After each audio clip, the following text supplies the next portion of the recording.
16 වන ගාථා රත්නය.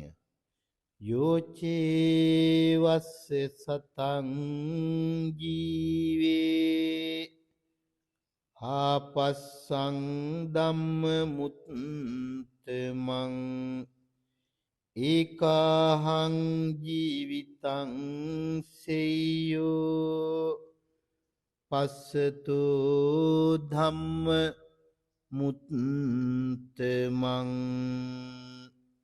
උතුම් වූ නවලෝතුරා දහම අවබෝධ කර නොගෙන සිය අවුරුද්දක් ජීවත් වන තැනැත්තාට වඩා ඒ ලෝතුරා බුදුදහම අවබෝධ කරගන්නා උතුමාගේ එක් දවසක් ජීවත් වීම උතුම් වන්නේය.